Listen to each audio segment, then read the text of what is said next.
Okay, so in today's tutorial, we're going to draw a realistic looking droplet. Let's take a screen size canvas so it occupies the entire screen. And let's color gray. I'm going to choose the colors.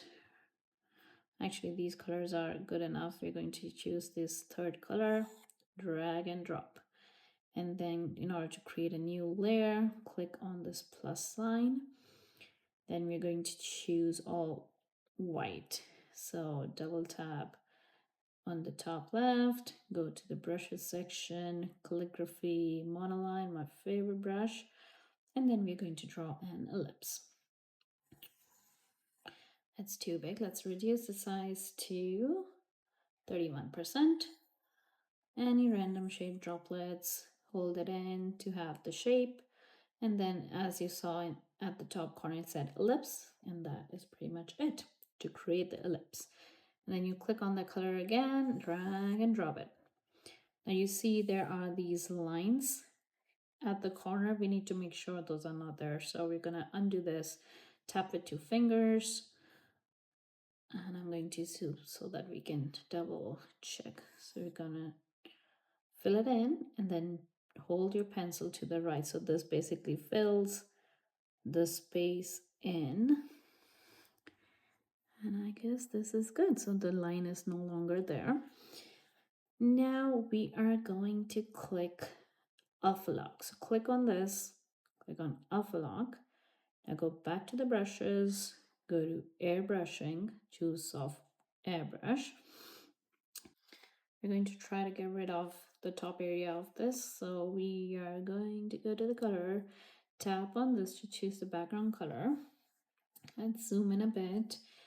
We are on airbrush, soft brush, and then let's choose size about 8%, and let's cover the top area. Let's try to hide it. Make sure the shape matches the shape of the droplet that we have. Okay. And then our next step is to choose the darkest color, which is here.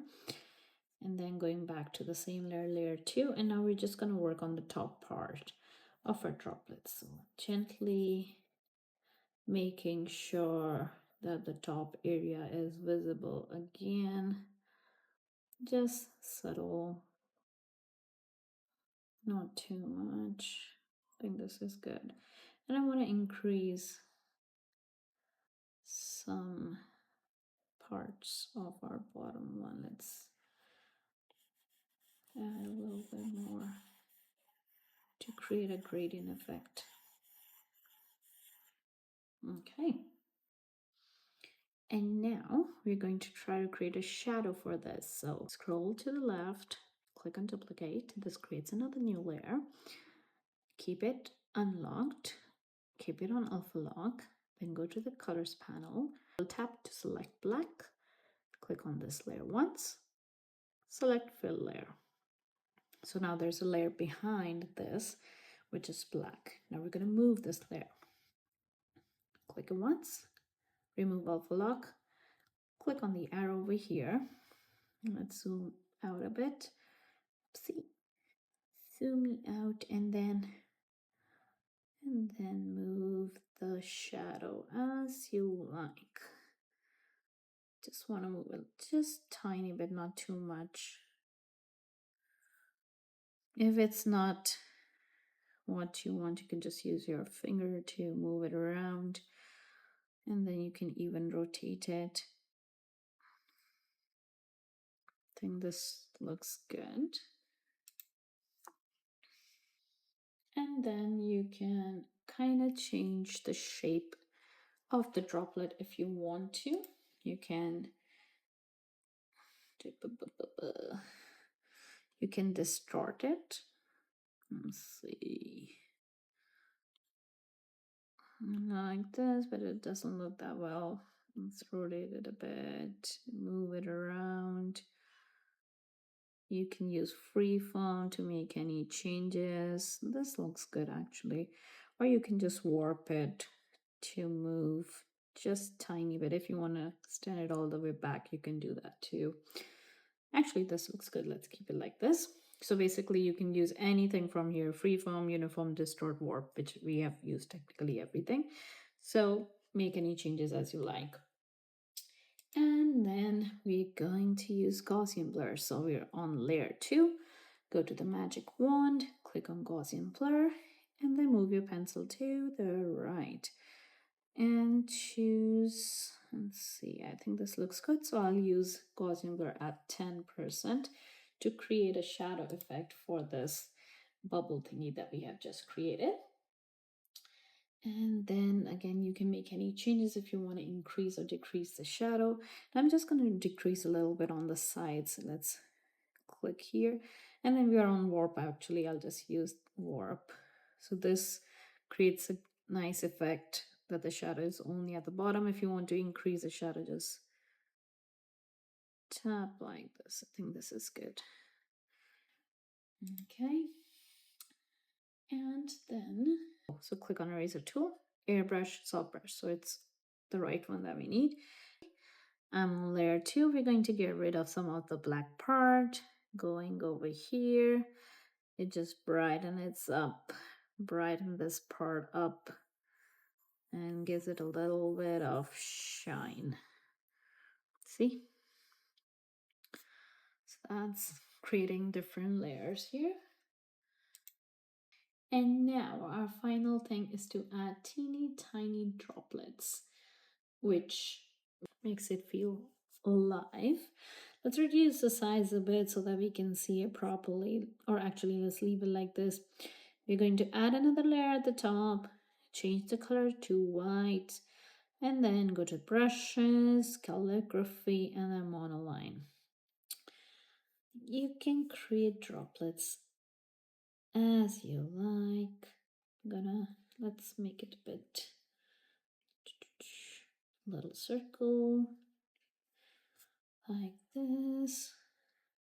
A bigger one at the top. Make a bigger one. You can get as creative as you like. If you want to make it realistic, you can just choose one maybe. So just you can either just make one, makes it more realistic. But I'm gonna add a little bit more just to add like this.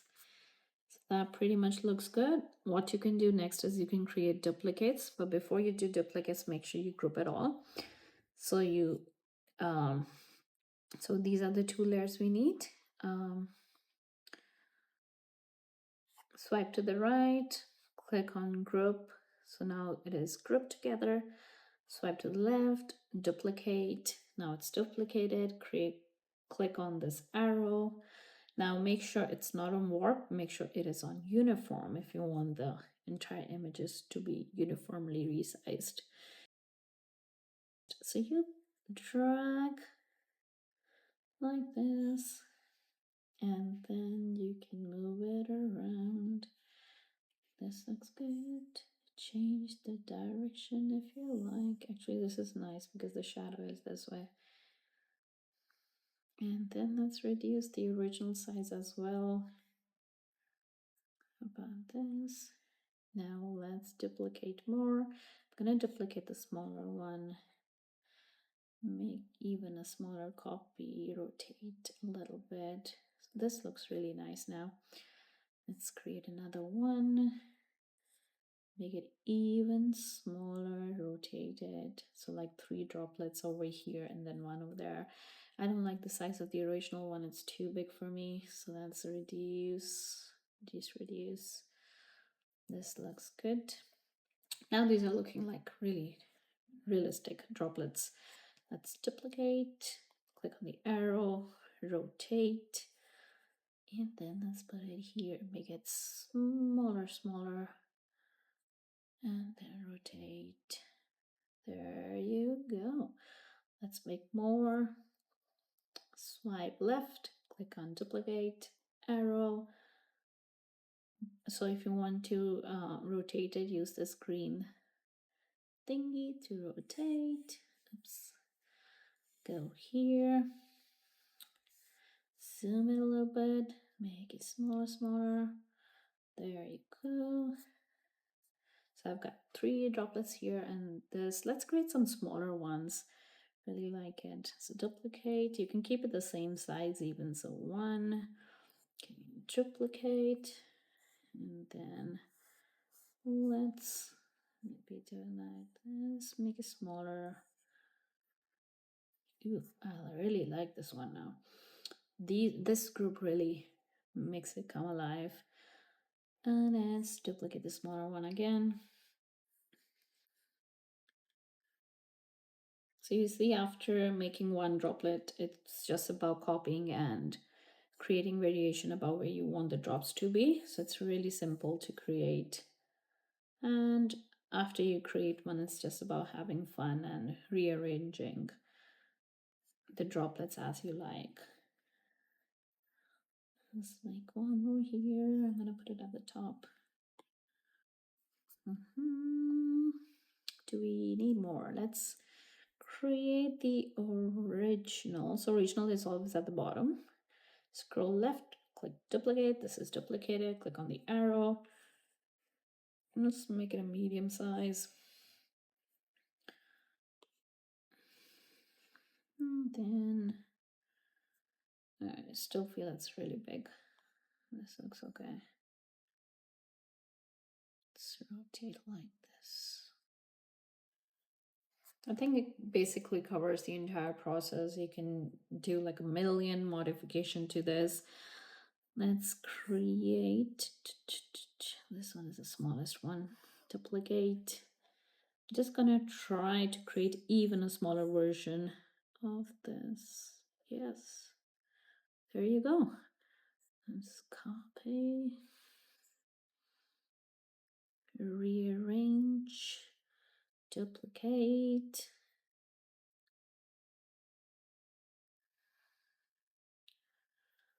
I think this is pretty good. So that's all for the tutorial today. If you have any questions, let me know. And I hope you have fun creating this realistic looking droplets. And I'll see you in the next tutorial. Bye.